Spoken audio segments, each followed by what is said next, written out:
los espacios que más ven nuestro público, no porque lo diga yo, sino porque así nos los hacen saber a través de plataformas digitales. Y ¿sabes qué? Bueno, lo olvidé, bueno, y tuve un día, ¿sabes?, convulso. Te vi en el mediodía. Ah, sí, homenajeando a nuestro amigo Mayito. Pero bueno, no pude ir a la casa, regresar, pero deberíamos haber venido vestidos los dos de rojo. Sí. Porque es el color del Día Mundial de la Hemofilia, que se celebra el 17 de abril. Y ese es el tema de hoy, la hemofilia. A propósito de ese día, ¿por qué existe? Ya conocemos que es una enfermedad rara. Voy a prestar atención porque justamente eso te iba a comentar, Raquel, de que no había escuchado hablar mucho de esto. Sí, es rara, pero como diría, bueno, vamos a tener a una doctora que tiene mucho que ver con esta enfermedad y con sus estudios del Instituto de Hematología e Inmunología de nuestro país. Como dice ella, estos son días para iluminarse de rojo, por la importancia que tiene, y vamos a conversar sobre esta enfermedad, cómo aparece, cuáles son los síntomas para poderla identificar, y se trata con un equipo multidisciplinario. Y hoy tenemos dos ramas importantes del equipo que trata la hemofilia. Uno es el laboratorio clínico y el otro es la genética, ¿sí?, los estudios de genética clínica, y tenemos especialistas de ambas. Bueno, de tarde en casa tiene a los especialistas que usted necesita. Así que con nosotros hasta las 7, porque hoy conocerá sobre la hemofilia. Sí, además del tema central, voy a tener en el segmento de las noticias culturales a una joven y talentosa flautista, Yamilia Amador, integrante de la Camerata Cortés, ese proyecto maravilloso que ideó el maestro José Luis Cortés hace 20 años.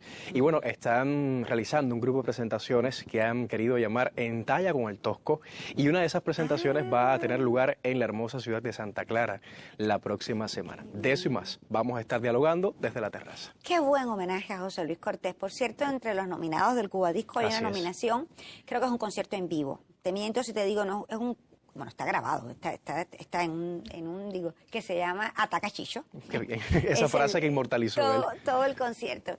Qué bien honrar Premio Nacional de la Música a José Luis Cortés.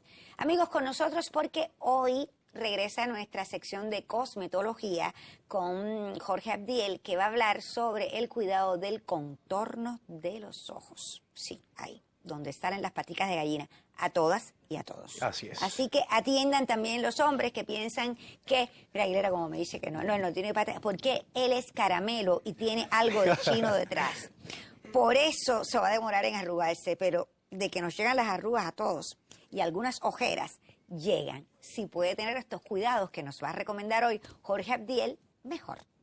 Bueno, pues también tenemos buena música, como es costumbre en nuestra revista. Vamos a comenzar con un video de una canción de Juan Gabriel con Marco Antonio Solís, un dueto ocasional antes de la partida del Divo de Juárez. ¡Ay, cómo va a gustar ese Se me olvidó otra vez, que Vamos por cierto a verlo. complace peticiones, porque también nuestros amigos nos solicitan videos musicales a través de nuestro grupo en Facebook. Aquí están, en la portada musical, Juan Gabriel y Marco Antonio Solís. Se me olvidó otra vez.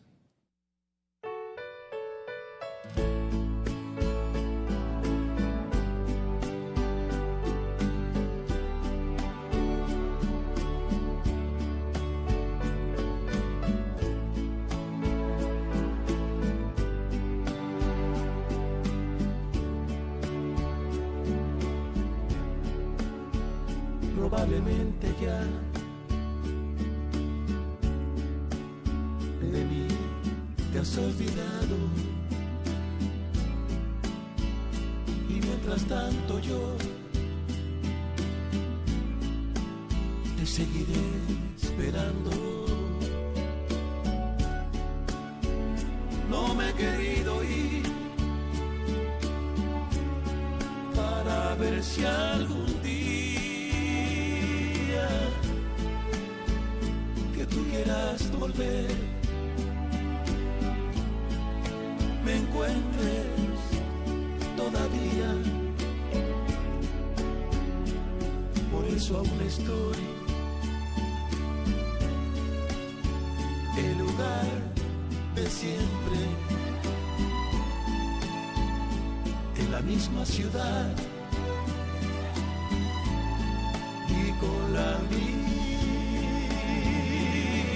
gente. que tú al volver no encuentres nada extraño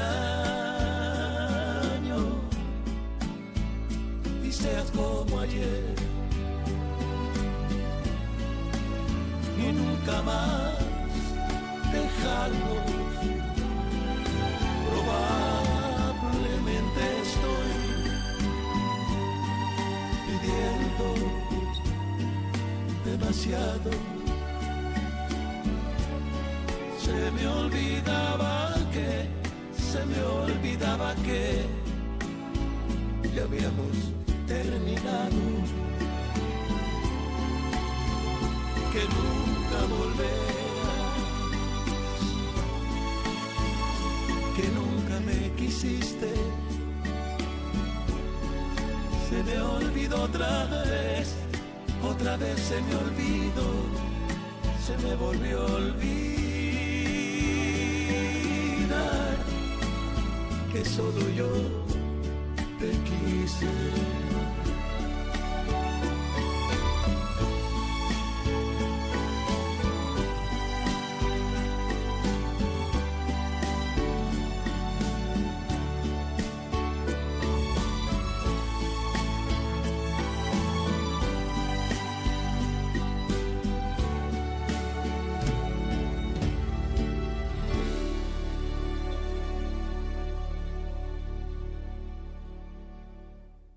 Uy, a nadie se le olvida ese tema. La doctora se ha quedado así mirando. Me recordó que le decían el Buki. Qué placer tener aquí a la doctora en ciencias, Dunia Castillo González, especialista de segundo grado en hematología, máster en genética clínica, profesora e investigadora y responsable del programa de atención integral al paciente con hemofilia del Instituto de Hematología e Inmunología. Bienvenida, doctora. Muchas gracias. Es un placer que regrese a nuestro programa. De rojo. Así mismo. ¿Usted quisiera que en esta época más rojo, a propósito del día 17? Exacto, así mismo es, Raquelita. Nosotros tratamos de que todo el mundo, la población, se sensibilice. ¿Por qué tantas personas vestidas de rojo? De hecho, hace tiempo estamos tratando de iluminar las fuentes principales del país, las cascadas, por ejemplo, como la cascada del Nacional, los edificios públicos importantes, pero bueno, no lo hemos podido alcanzar, hemos tenido dificultades, pero creo que para años futuros tenemos que seguir insistiendo para lograr encender la ciudad de rojo. Y de rojo a propósito del Día Mundial de la Hemofilia, que se celebra el 17 de abril. ¿Por qué fue necesario crearle un Día Mundial a la Hemofilia? Bueno, ese día fue creado desde la década del 60 por un paciente con una enfermedad grave, un paciente canadiense. Creó ese día para sensibilizar a las personas en el conocimiento de la enfermedad. Y un poco, como es una enfermedad, como habías dicho inicialmente, que no es frecuente, las personas no conocen que una persona con hemofilia lo puede tener al lado, a lo mejor está en una fila de una guagua, nadie se da cuenta, lo puede tumbar y esa persona puede tener un sangrado importante. En las escuelas hay veces esos niños no pueden ir periódicamente porque tienen eventos sangrados y también es un poco eso, sensibilizar a toda la sociedad en el cuidado y en el amor hacia esas personas. ¿Qué es la hemofilia, doctora? Bueno, la hemofilia es una enfermedad hereditaria, hemorrágica y grave. Aún en sus formas más leves la enfermedad es grave.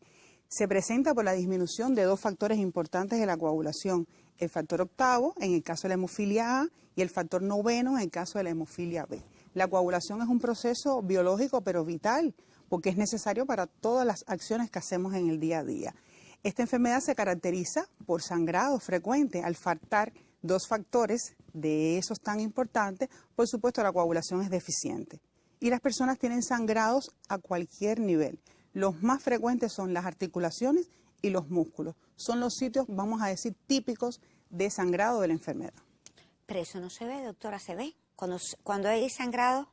Bueno, hay veces que Le no digo se no, ve. porque lo que quisiera es que me dijera, por ejemplo, qué síntomas o qué avisa que hay ya hemofilia. Claro, hay veces no se ve y ese es uno de los problemas de la sensibilización de las personas, porque el sangrado es dentro de las articulaciones, dentro de los músculos. Si es muy grande el sangrado, el volumen de sangre acumulada es grande, entonces sí se ve una articulación aumentada de tamaño, el paciente adopta una posición de contractura porque le duele, tiene mucho dolor, se pone caliente y ya se ocurren los músculos también.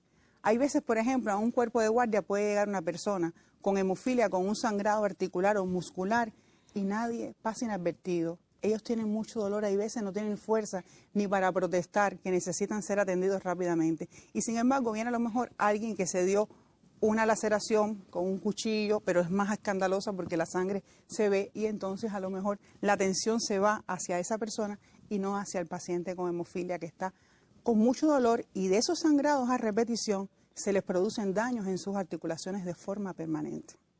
Ya, pero no lo asociaba más, bueno, será por el tema dramático, se ha usado mucho en películas, bueno, está en la historia real de reyes y de reinas que iban desangrando.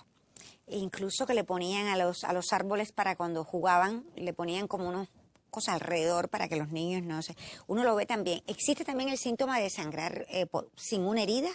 ¿O por algún otro lugar si no hay una herida? Sí, ellos generalmente, los pacientes más graves, pueden sangrar casi espontáneamente. Nunca es tan espontáneo porque, por ejemplo, caminar, pueden tener un sangrado en un músculo por caminar.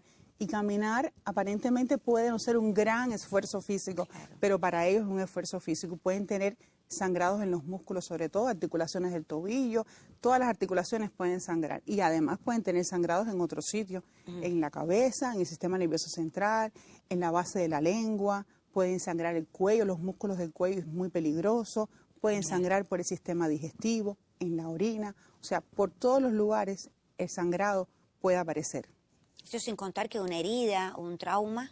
También es muy prolongada el tiempo de sangrado, aunque increíblemente como ellos no tienen, o sea, las personas que tienen dañado los elementos como son las plaquetas, sangran con más frecuencia y con más intensidad si se hacen una herida superficial. El sangrado de la persona con hemofilia, como los factores de coagulación que están determinados en esta enfermedad disminuidos, no influyen en esa fase inicial de la coagulación. Ellos a lo mejor se hacen una herida, sangra, pero sangraría más una persona, por ejemplo, que tiene un trastorno en las plaquetas o disminuida o un trastorno funcional importante. Qué interesante. Yo pensaba que era que sangraban y no. Ya, qué bien.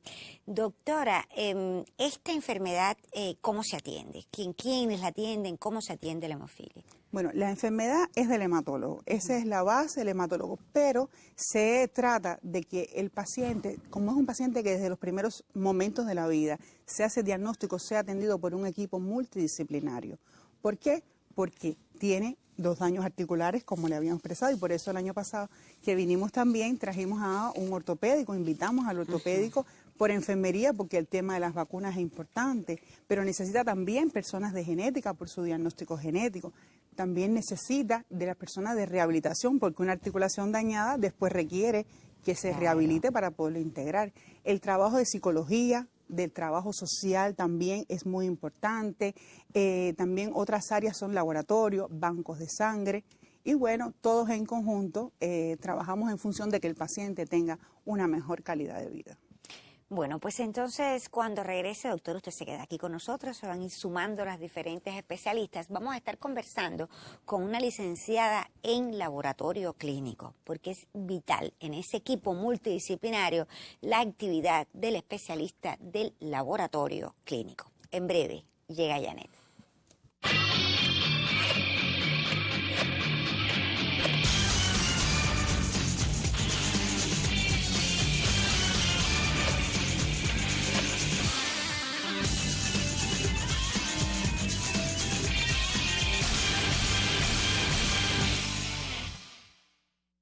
La bienvenida para Janet Zamora, licenciada en laboratorio clínico, diplomada también en laboratorio clínico y profesora e investigadora auxiliar del Instituto de Hematología e Inmunología. Todas las especialistas hoy son de ese instituto. Queremos agradecer muchísimo la presencia y mandarle un saludo a la directora, Consuelo, que tenemos lazos de amistad con ella enorme porque fue importantísimo. La ayuda del instituto, siempre me gusta reconocerlo, durante la pandemia y todo lo que se realizó con la sangre en los experimentos. Y tuvimos a la doctora Consuelo aquí preparando, bueno, cosas importantísimas con las que se resolvieron muchos problemas en tiempo de pandemia gracias al instituto donde ustedes trabajan. Querida Janet, bienvenida. Gracias. Dime, ¿cómo, ya escuchabas a la doctora Dunia, cómo se diagnostica la hemofilia desde el laboratorio clínico? Buenas tardes, Raquelita. El diagnóstico de la hemofilia en el laboratorio realmente se realiza a través de pruebas que son bastante sencillas. Son pruebas que están basadas su principio en el tiempo de coagulación en que deben ocurrir. Son pruebas que al estar deficiente estos factores de la coagulación, bien sea el factor 8 o el factor 9, estos tiempos se prolongan desde el punto de vista técnico en el laboratorio. Y a partir de ahí, entonces, se hace la determinación posterior del factor que está deficiente. Si se hace una determinación específica de uno de estos factores, ¿sí? Se cuantifican diferentes factores y al detectar la deficiencia del factor 8 o el factor 9 ya es cuando se hace el diagnóstico de la hemofilia y del tipo de hemofilia que pueda presentar el paciente. ¿Has diagnosticado hemofilia? Sí, cómo no. Qué Ya bien. llevamos. Sí, porque como decía la doctora que es rara, pero con una precisión sí la has tenido en Es tus rara, manos. pero al ser nosotros el centro de referencia donde se hace el diagnóstico, es decir, lo vemos con un poco más de frecuencia que en otros centros de atención. Ya. La doctora decía que se puede complejizar la enfermedad. Hablaba incluso de que sangrados, cuando ya es mucho más compleja. ¿Se puede del laboratorio diagnosticar esa complejidad? Esa complejidad o sí. Sí, Complicaciones, son esas complicaciones que tiene la enfermedad. Porque cuando ya están complejas se empieza a complicar. Esas sí. complicaciones. Sí, la complicación más frecuente, más grave que hacen los pacientes hemofílicos es la presencia de inhibidores, que es como lo llamamos nosotros, o anticuerpos contra estos factores de la coagulación o estas proteínas que están deficientes. Las pruebas son basadas igual en principios de coagulación, donde se mezclan muestras muestras normales con esta muestra que está deficiente del paciente y a partir de ahí, igual a partir de tiempos de coagulación, se hace la cuantificación de este anticuerpo que pueda tener el paciente. Claro, y eso ya Y es muy importante. Que ahí hay una complicación. Sí. Janet decía que el instituto es centro de referencia. ¿Cómo es que trabaja el instituto con el resto del país para el tema de la hemofilia, doctor? Pero nosotros trabajamos con una red, sabemos red de hemofilia, que tenemos a pacientes que también colaboran con los médicos, tenemos los hematólogos, coordinadores de provincia y tenemos también una red de laboratorio que hemos elaborado y hemos trabajado por tiempo a través de proyectos de investigación, hemos podido fomentar esos laboratorios y tienen una gran especialización, que Yané ha participado en todo el trabajo con ellos. Yané, ¿puedes explicarle todas las cosas Janet, que usted como que vas formando para Sí. en los laboratorios en toda Cuba reciben información de ustedes y aprendizaje? A ver, no es específicamente todos los laboratorios del país. Existen centros en diferentes provincias, que es lo que se forma, es decir, lo que llamamos la red de atención al paciente con hemofilia o con otras coagulopatías, que están ubicados en las provincias de Pinar del Río, Santa Clara, Holguín y Santiago de Cuba. A estos laboratorios se le ha dado preparación, se le ha dado entrenamiento, bien sea en nuestro centro o en el propio centro donde ellos están, para que sean capaces igual de diagnosticar la enfermedad, la hemofilia como tal. Ellos pueden hacer el diagnóstico inicial, aunque siempre se trata de hacer la confirmación por nuestro centro, como centro de referencia nacional. Doctor, usted decía que es hereditaria, pero en el momento que nace, y se nace ya con ella, en el momento del nacimiento, ¿se puede detectar ahí mismo o no? A ver, hay pacientes que sí se detectan los muy graves desde el momento del nacimiento. Por ejemplo, un recién nacido que sufre un periodo de parto prolongado, que su tránsito por el canal del parto es prolongado, hay veces nacen con hematomas en el cuerpo y hay veces con hematomas en el cuero cabelludo. Y hemos tenido diagnósticos de pacientes a partir de ahí, porque ha llamado la atención, le ha disminuido mucho las cifras de hemoglobina y han llamado enseguida al hematólogo y hemos hecho el diagnóstico de la enfermedad. Sí, ¿cómo que no?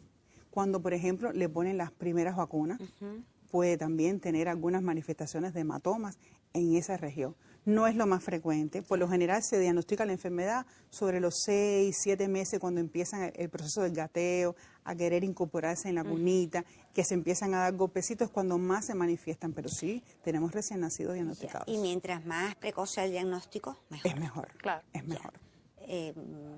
Desde su experiencia se coge, como decimos nosotros, se coge desde pequeño o a veces se diagnostica ya más grande. Sí, hay veces que a pesar de que tienen manifestaciones clínicas desde los primeros momentos, primer año de vida, las personas a veces piensan que es por golpes que se dan, incluso lo más grave, que hay personas que tienen antecedentes en la familia de otras personas con hemofilia y un poco a veces hacen resistencia a pensar que su bebé pueda tener la enfermedad y a veces se hacen los diagnósticos tardíos. Pero ahí entra también otro especialista de este equipo multidisciplinario y es la persona que tiene la especialidad de genética clínica. Nuestra próxima doctora tiene esta especialidad. ¿Cómo entonces entra la genética clínica en la hemofilia? ¿Qué les parece si sumamos después de la doctora Calia? Calia estará con nosotros. Pero ahora les recuerdo que tenemos el 7831-2450, que puede preguntar todo lo que desee sobre la hemofilia a través de este directo, pero también está el grupo de Facebook, el chat de Telegram y el chat de Instagram. Ahora los dejo con Leiber Gómez y las noticias culturales.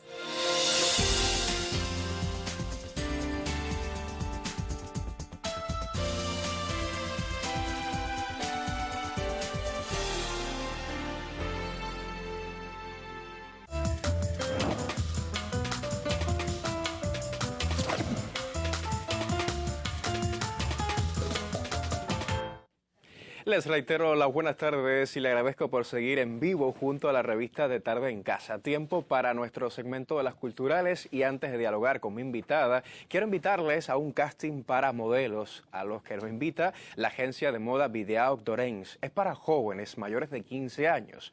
Será de 9:30 de la mañana a 2:30 el próximo 16 de abril y el lugar es calle 17 entre M y N, número 60, frente al emblemático edificio Foxa, lugar conocido como La Casona. Interesados también pueden llamar al 54 13 7301 y 53 73 0128. Reitero, 54 13 7301 o 53 73 0128. Es un casting para modelos a los que invita a la agencia de moda Vidal Dorens y solo hay que ser mayor de 15 años y presentarse, reitero, el próximo 16 de abril en La Casona, frente al Foxa. Allí es el lugar donde deben acudir las personas que estén interesadas. Ahora sí, las buenas tardes y la bienvenida para esta joven y hermosa flautista, talentosa además, Yamilia Amador, que me acompaña hoy en De Tarde en Casa. Muchísimas Bienvenida. gracias por la invitación. Un placer que estás aquí, que estés con nosotros. Estamos hablando desde los inicios. Le contaba a Raquel que esta Camerata Romeu está cumpliendo 20 años de trabajo y de regalar el talento al público cubano. Sé que están haciendo un trabajo hermoso por estos días y que han estado realizando o van a realizar un grupo de presentaciones que han querido llamar En Talla con el Tosco. Así es. Nuestra Camerata Cortés va a estar haciendo este trabajo en homenaje póstumo al aniversario del fallecimiento de José Luis Cortés, nuestro querido director. De él fue la idea original de nuestro grupo. Sí, me gustaría un poquito hablar sobre la Camerata, el trabajo que han venido realizando durante este tiempo, ¿no? 20 años se dice fácil, pero es casi una vida. Pues sí, realmente es una agrupación de muchas generaciones de flautistas y tuvo un objetivo con un contexto, porque en esa época había una necesidad inminente de crear una agrupación donde pudiéramos juntar a todos los flautistas graduados de las escuelas de arte para poder ejercer la profesión. Y esta Camerata, pues, tuvo esa idea y el objetivo, ¿no?, de reunirlos a todos. Así es. ¿Actualmente está conformado solo por chicas? Bueno, sí. La idea original no era así. Realmente habían chicas y chicos, pero ahora, casualmente, solo somos mujeres. Somos 13 mujeres, donde se destaca nuestra concertino, se llama Rosalía Rosales. Tenemos a nuestro querido director, Guillermo Antonio Pedroso, y también tenemos a a nuestra representante Juana Isabel, que es parte importante de nuestro trabajo. Sí, el beso grande para ella, que está con nosotros acá desde muy temprano. Por cierto, estamos viendo imágenes de la Camerata Cortés ahí en pantalla, lo estamos viendo, así que el público también puede disfrutarlo a través de nuestro espacio. ¿Tendrán presentaciones mañana Bueno, sí. y el próximo martes?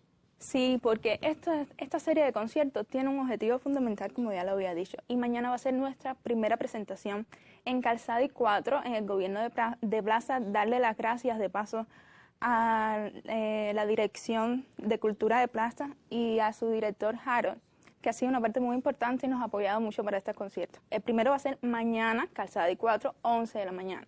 Y el próximo será el martes. El martes 18 de abril, ahí nos vamos a estar dirigiendo a Santa Clara muy tempranito. Vamos a tener nuestro primer concierto a las 11 de la mañana, porque es algo inusual. Realmente vamos a tener 3 conciertos en el mismo día, eso nunca lo habíamos hecho.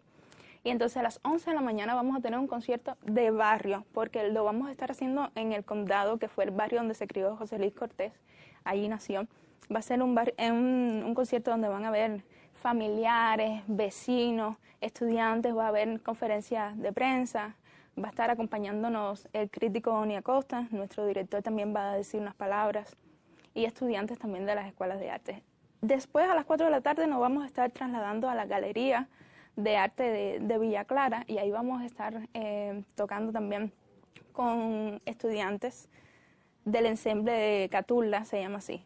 Y después, alrededor de las 6, 7 de la tarde aproximadamente, vamos a estar cerrando con un concierto que es más de descarga, donde vamos a tener invitados como Lali Amén, también la agrupación rumbera Aguache, también vamos a tener el 3-0 Michael Elizarde y el profesor y trombonista Emilio Sánchez y bailarines. Sin dudas, invitados de lujo, ya usted sabe, será el próximo martes 18 en Santa Clara, una jornada bien intensa, 3 conciertos en un día, así que aquellas personas que nos están viendo desde el centro del país y que tienen la oportunidad de llegarse hasta estos lugares allá en Santa Clara, no pierdan la oportunidad porque merece la pena. Sabes, cuando te iba a presentar me decían, es que ella es flauta alto, y yo un poco de desconocimiento decía, flauta alto. Sí, porque tenemos en la orquesta, casi todos tocamos la misma flauta, se llama flauta traversa. Nuestro concertino toca también una flauta que es más pequeña, se llama piccolo, pero a mí me tocó la flauta alto, que es una flauta que tiene otro tipo de sonoridad, más oscura, más grave, y entonces sería como el bajo de la orquesta. Qué bien, sin dudas, entonces es importantísimo, ¿no? Tu desempeño dentro de la Camerata Cortés. Yamili, gracias por llegar, gracias por compartir éxitos, y vamos a recordar rapidito lo que va a pasar el martes para aquellas personas que llegaron un poco tarde a nuestro segmento. Bueno, el martes es el primer concierto a las 11 de la mañana. El segundo concierto sería a las 4 de la tarde y el tercero sería de 6 a 7 de la noche. Las sedes son el barrio El Condado, el segundo la Galería de Arte de Villa Clara y el tercero sería en el Parque Vidal, en las zonas donde está el malecón. Bueno, ahí está la invitación reiterada para que usted no pierda ningún detalle de la Camerata Cortés, que está rindiendo homenaje al maestro José Luis Cortés con este grupo de presentaciones en talla con el Tosco. Gracias. Éxitos para ti y para todas las chicas que te acompañan y también para ese equipo maravilloso que hace posible que la música que hacen ustedes llegue también al resto del público. Gracias. Usted no se vaya, siga con nosotros, estamos en vivo. Ahora, continúe con Raquel y sus invitadas, siempre de tarde en casa.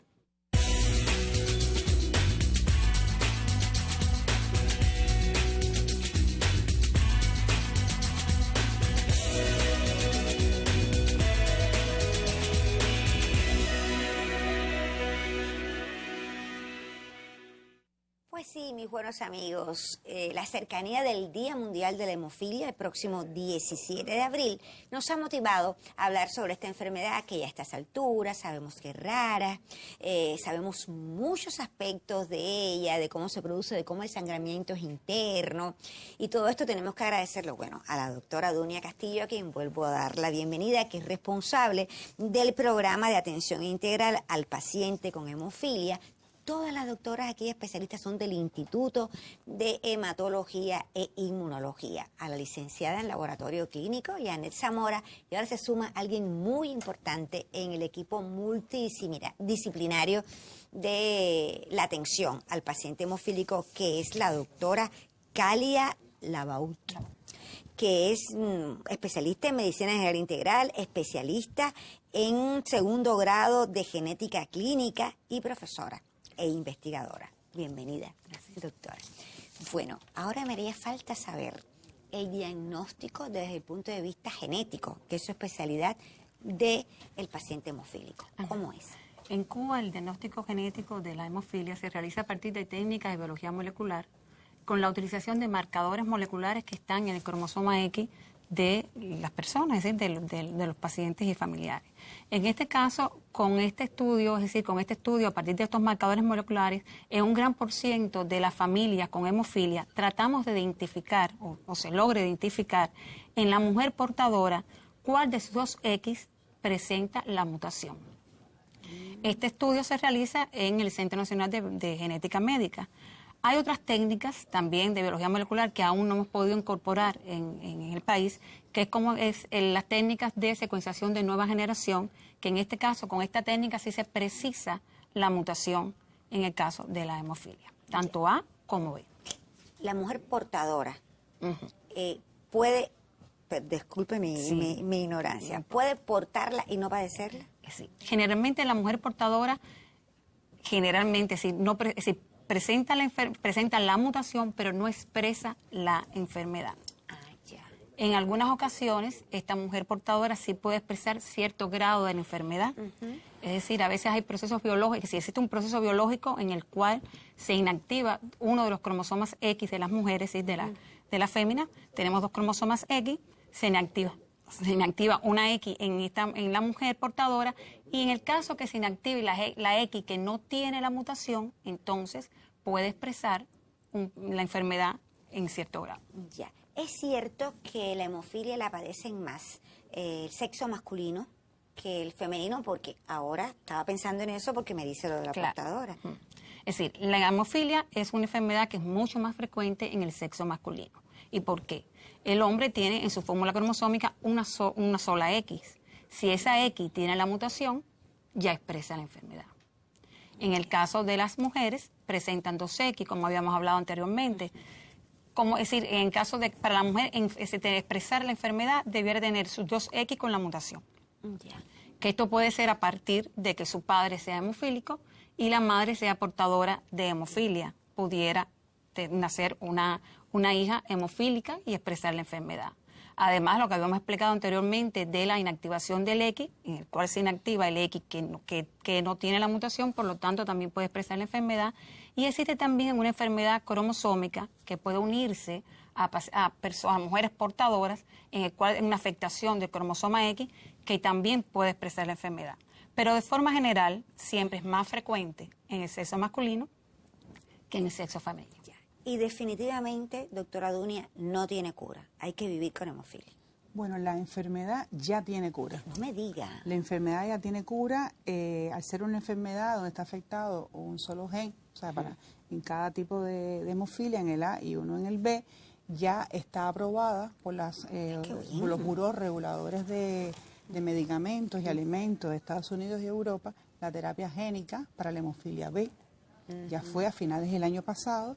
Todavía es una terapia altamente costosa, de hecho salió como la terapia más costosa de toda la vida, pero existe, ya existe. Qué bien, Han habido muchas complicaciones, pasaron muchos años para que esto fuera real, para que sea para todo el mundo van a pasar también muchos años, pero bueno, al menos ya ese paso que costó tanto trabajo llegó. Existe. Mientras no sea para todo el mundo esté en ese paso, ¿cómo es el tratamiento que debe llevar un hemofílico? La terapia generalmente es por reposición o sustitución también se llama, o de reemplazo. Le falta el factor octavo, se le pone productos que tienen factor octavo. Falta el factor 9 y se tienen productos que reemplacen esa ausencia. Y en los últimos 4 años se desarrolló un producto que, si bien no es la cura de la enfermedad, pero ha logrado revertir totalmente la vida de las personas con hemofilia, que es un anticuerpo monoclonal que logra sustituir la función del factor octavo, reponer y lograr que la hemostasia sea casi normal, o sea, la coagulación sea casi normal y disminuye mucho las manifestaciones de sangrado. Qué bien. ¿Y cada qué tiempo se repone? Ese, por ejemplo, este último que le estaba comentando, se repone, hay esquemas de cada 1 semana, cada 2 semanas y cada 4 semanas en inyecciones subcutáneas. Ya en el país tenemos incorporados pacientes y la idea es poco a poco incorporar a los pacientes más graves, porque realmente es una terapia que es también muy costosa y está destinado a las personas con hemofilia A, porque aún para la hemofilia B no es esta terapia que tenemos en el país, pero de alguna manera los pacientes más graves y con complicaciones como estaba comentando mi compañera Yaneta, que tiene inhibidores, es la terapia de elección. Y las otras que son por sustitución de factor octavo 9, es aproximadamente, el factor octavo se pone cada 12 horas y el factor noveno una vez al día, cuando hay un evento de sangrado. Bueno, la doctora Dunia explicaba que en el equipo multidisciplinario hay psicólogos, hay psiquiatras, porque tanto paciente como familia tienen que ser atendidos, fíjense, el tratamiento y la envergadura de la enfermedad. ¿Qué recomienda la doctora a las familias que tienen pacientes que padecen de hemofilia e incluso qué les recomienda, es decir, qué recomiendan al paciente con hemofilia, por ejemplo, joven, que querrá vivir, tener familia? Me imagino que es una cosa difícil porque se hereda. ¿Qué recomiendas? En todo el país tenemos una red de genética comunitaria, en el cual hay asesores genéticos y hay especialistas en genética clínica, al igual que nuestra consulta de atención integral que existe en el Instituto de Hematología e Inmunología, en el cual brindamos al paciente y a la familia toda una información acerca de la enfermedad, información de decir cómo se hereda la enfermedad, las características clínicas de la enfermedad, cómo convivir, cómo vivir, las posibilidades de diagnóstico clínico, de diagnóstico genético, los tratamientos, las dosis de tratamiento, ese asesoramiento genético en el cual podemos hacer el diagnóstico de portadoras, podemos hacer el diagnóstico prenatal, siempre insistiendo que este proceso de asesoramiento genético es un proceso en el cual no es directivo, es decir, el médico no debe dirigir, no debe influir sobre la toma de decisiones de la pareja, la toma de decisiones de la familia, del paciente. Siempre tenemos que respetar y respetar la autonomía de esa familia que acude a las consultas de asesoramiento genético, sin nunca dirigido ni directivo en el cual tengamos que influir en las tomas de decisiones de los pacientes. Ya, no es la primera vez que escucho eso. En los quistes poliquísticos del riñón, ¿es? Igual, sí. Que también se hereda. Claro. Escuché esa misma explicación, muy ética, Sí. porque es el albedrío de la independencia, lo que deseen hacer las personas, pero tienen un asesoramiento adecuado. Sí. Muchísimas gracias, doctoras. Ya sé que a la licenciada no le gusta que le digan doctora, pero yo le digo doctora también. Y aquí se quedan tranquilas, porque faltan las preguntas del público, pero yo voy ahora a enterarme cómo puedo cuidar, cómo es con nuestro especialista, nuestro cosmetólogo. ¿Qué es lo que hay que cuidar? El contorno de ojos. Qué bien que regresa con nosotros este cosmetólogo amigo, Jorge Abdiel, y su modelo. Ah, ya te echaron algo. Sí, hay una A ver, parte lo tienes aplicada. preparado. Sí, A una ver. parte aplicada y la otra vamos a aplicarla para que los amigos televidentes lo puedan ver. ¿Cómo es esto? A ver, Para mira, cuidar... a ver, El contorno de explica. ojo. La piel del contorno de ojo es una piel única en todo el cutis, es una piel muy fina. Realmente, mira hacia arriba, es la piel que bordea o circula, ubica todo el ojo, tanto el párpado fijo como el párpado móvil. En este caso he preparado yo le llamo una bomba antioxidante de aceites todos naturales, que es la primera garantía para que las vitaminas y los minerales sean de buena calidad. Ciérrame el ojo. Y entonces aplicamos el aceite en ¿Qué le un pusiste soporte. primero? ¿Qué le pusiste Primero es primero? un soporte Ya. que lo podemos hacer de tela, lo podemos diseñar con una servilleta, que tenga la forma de la parte baja, o sea, perfecto. del párpado fijo, incluso que llegue un poquitico sobre el pómulo. Ajá. Y esto lo he embebido en el aceite, que entonces ahora voy a aplicar en el resto. Primero pones el soporte. Ah, no, ya el soporte está... El soporte ya embebido en el ya, aceite. perfecto. Exactamente. Y entonces aplicamos un poquitico de este aceite y lo extendemos por el párpado fijo hacia la zona del borde final del ojo y donde se forman las patas de gallina. Huele muy rico ese Evidentemente aceite. exquisito porque es una mezcla. En este caso, aquí lo tengo A ver, mezclado. ¿cómo hiciste tú? Ya. He mezclado aceite de oliva con vitamina E en aceite, aceite de argán y aceite de almendras dulces. O sea, puedes mezclar dos de ellos. He traído una muestra de varios, porque existen de varios tipos. Cada uno, evidentemente, va a aportar un elemento diferente a la piel, pero todos ricos en vitaminas y minerales que son los que se van a encargar de iluminar y refrescar esta zona de la piel. Jorge Abdiel, si tengo aceite de oliva, Un poquito extra así. virgen. Sí, sí tengo este. Y tengo la cápsula de vitamina. E. Lo La puedo pic- mezclar. Le, puedo lo us- puedo las- le mezclar. abro un huequito y la Y saco. lo mezclo, exactamente. Sería ideal incluso hasta con una vitamina A.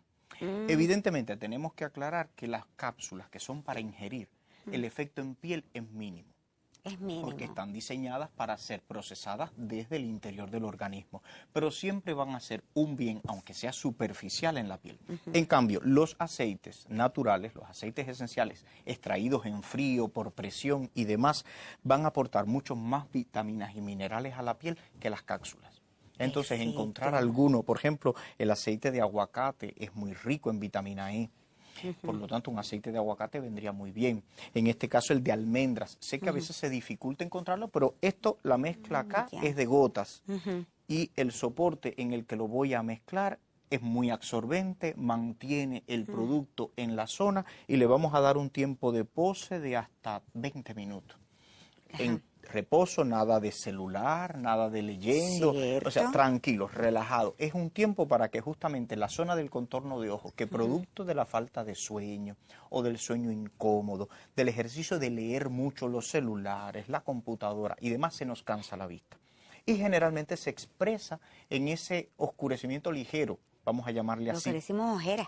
del contorno de ojos, o sea, Sí, las sí, las ojeras, ojeras. pero es que tienen muchos orígenes, o sea, son multifactoriales a la hora de su origen o de su aparición, entonces evidentemente estamos hablando de las ojeras que son causadas por cansancio, por sobrelectura, por falta de sueño, y no aquellas que tengan un origen genético o Sí, de hay alguna quien nace enfermedad. con- sí, Exactamente. sí, o que sea, las hereda de su papá. y ya eso sí, bueno, pues se puede iluminar. En ese caso se sugiere mucho ahora mismo el colágeno para contorno de ojo, y generalmente la cosmética tiene productos diseñados para esa zona exclusivamente. O sea, Ya. hay cremas para el rostro, pero hay productos para el contorno de ojo, o sea, que es solo para esa región de la piel.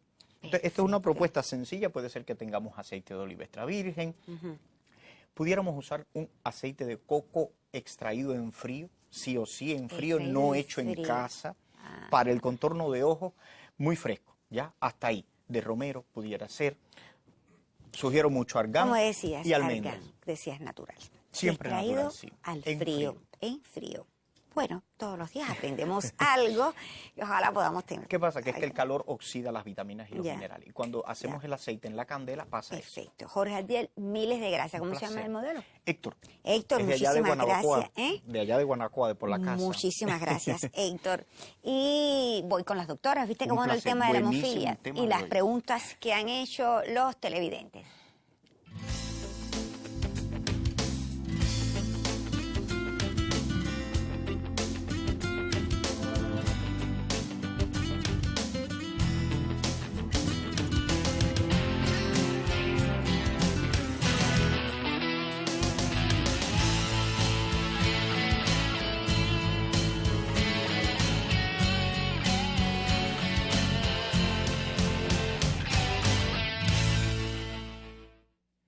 Listos ya para responder las interrogantes que hemos recibido a través de plataformas digitales, también saludos, felicitaciones y reportes de sintonía en nuestras plataformas. Ya lo decía, desde el chat de Telegram muchas personas hacían preguntas, también en Facebook. Quiero comenzar con un saludo, una felicitación para una gran amiga que está viendo el espacio y que siempre nos ve, se llama María Eulalia. Nos está viendo ahora mismo desde su casa allá en Puerto Padre, en Las Turas. También saludar y mandarle un beso grande a esta amiga María Ávila, que es la abuela de Javier Suárez, nuestro gran amigo, nos está viendo, así que el beso grande para María Ávila allá en su casa, el saludo de toda la familia y todo nuestro cariño, gracias por estar viendo la revista de Tarde en Casa.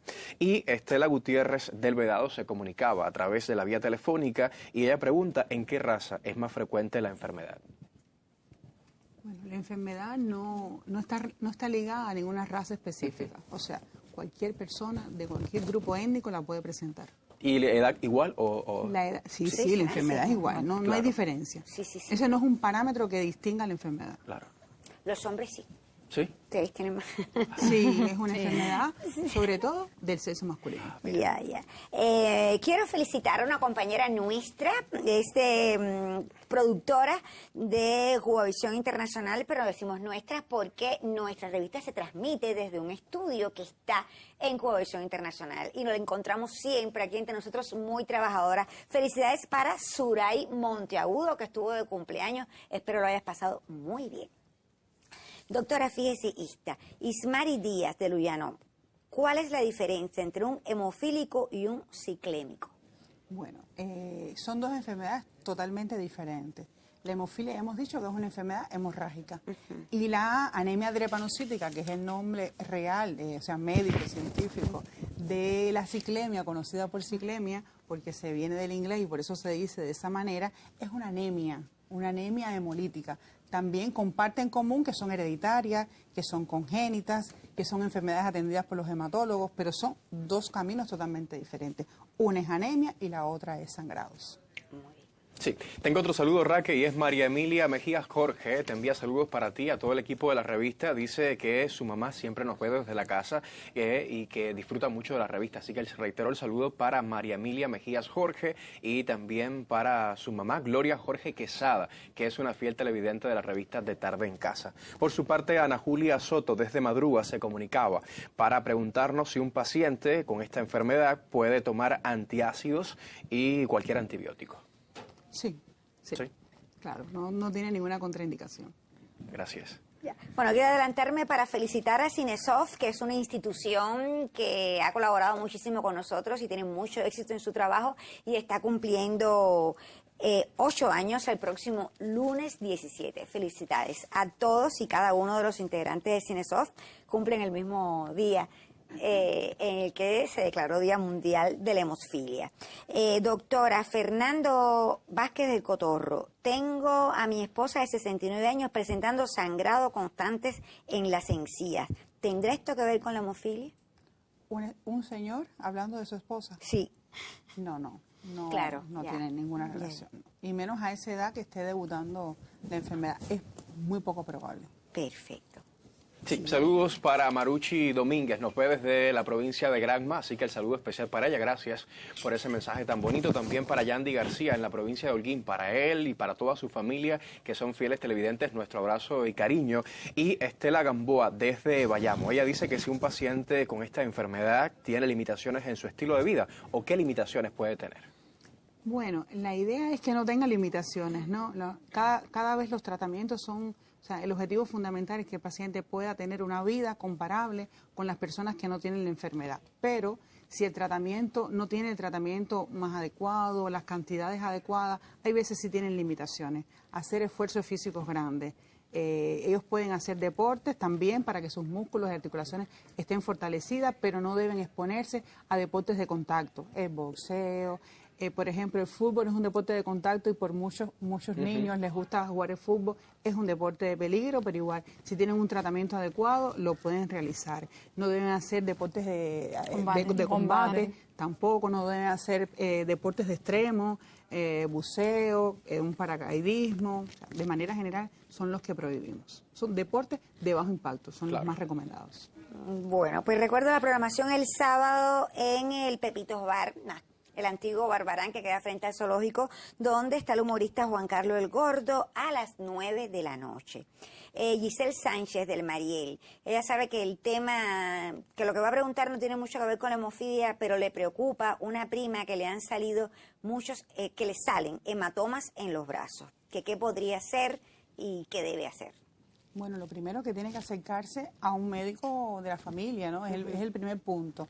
Y de ahí se deriva a un especialista porque pueden ser muchas enfermedades de la coagulación, debutan de esta manera, e incluso no solo de la coagulación, trastornos regulados secundarios al uso de medicamentos. Hay muchos medicamentos que pueden afectar las plaquetas, en fin. La línea es muy amplia y no precisamente la hemofilia. Dice él que vaya al médico. que vaya a Así tener es. su prima. Es lo más importante. Quiero compartir, Raquel, algunos nombres de personas que también se han comunicado con nosotros a través del grupo de Facebook, como Marianela Roa Torres, Odalis Valdés, María Cristina Cans, Lua Ramos, lo hacía también Mayra Almedia Guerrero, María Isabel Pérez, María Eugenia Peña, Dalia González y Odalis González. Son grandes amigos de nuestro espacio que agradecen la presencia de los especialistas y también el tema que hemos compartido hoy desde la revista de Tarde en Casa. Ya. Doctora, me llama la atención dos preguntas. Oreste Espera de Santa Clara y Aimé Castillo del Vedado. Preguntan si una persona hemofílica puede comer de todo.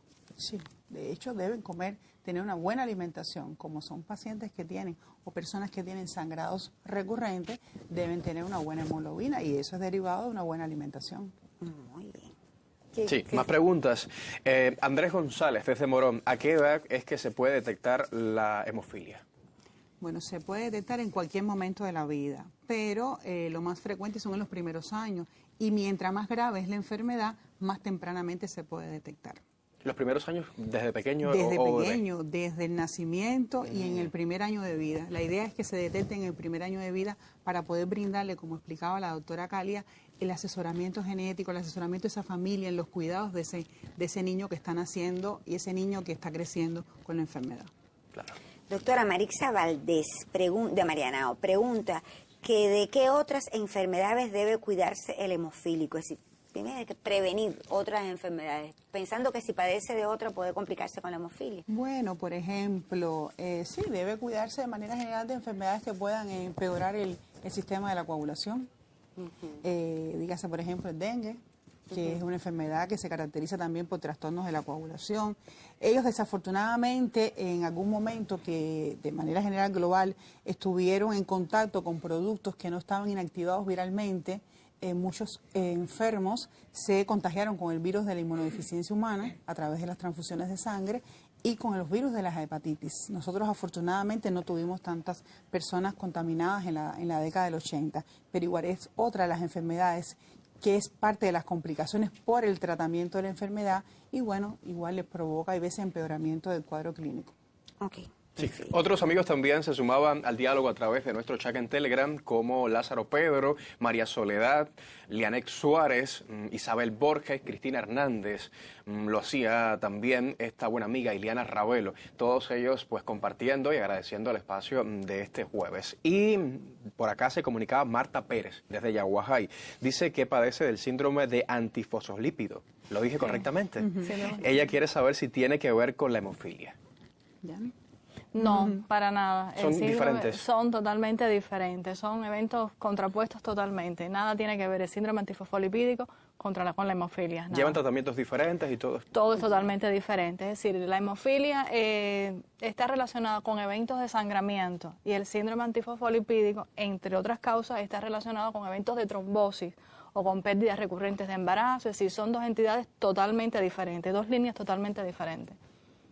Bueno, pues lo bueno que tiene el grupo de Facebook es que aparecen amigos increíbles y ha aparecido una señora que conoció a mi mamá, mi papá, cumplió años el día 9 de este mes. Yo no sabía que estaba Gloria Jorge Quesada, 86 años cumplió. Gloria, muchísimas felicidades y me lo deja saber María Emilia Mejía Jorge, su hija, me recuerda los tiempos de 84, bueno, y todavía está la casa de papá, muchísimas felicidades, incluso me envía una foto, bueno, ahora yo soy pretecnológica, hay una foto de Gloria preciosa, muchísimas felicidades y gracias por ver nuestro programa. Sí, quiero agradecer también a Cristina Hernández, que dice que muy interesante el tema de hoy, que nos está viendo y que envía saludos para todo el equipo. Gracias, Cristina. Se nos acaba el tiempo, Raquel. Sí, pero ha sido muy bueno y yo le agradezco muchísimo a las doctoras. Ya nos volveremos a encontrar en otro momento. Y mañana también vamos a celebrar otro Día Mundial, pero el Día Mundial del Circo, que se conmemora el tercer sábado de cada abril. Así es que no se pierda nuestra revista mañana, que para hacerle útil lo tiene todo. O casi todo. Muy buenas tardes.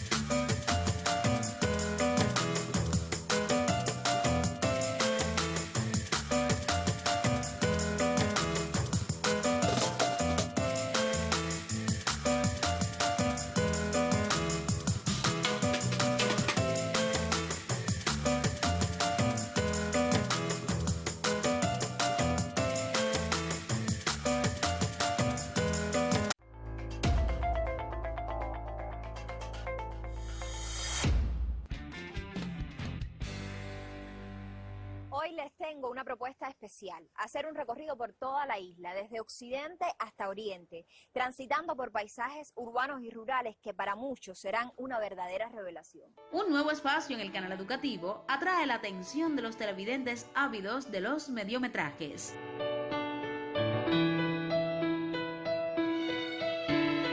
Los sábados a las 11:30 de la mañana, detrás del documental.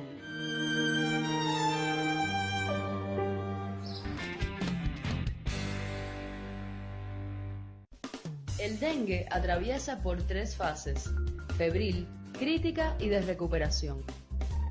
La fase febril puede durar hasta 7 días, con fiebre repentina, malestar general, eritema, dolores de cabeza en los ojos, músculos y articulaciones. En esta fase se requiere reposo, hidratación, control de la fiebre y observación médica. La fase crítica puede aparecer entre el 3er y 7º día.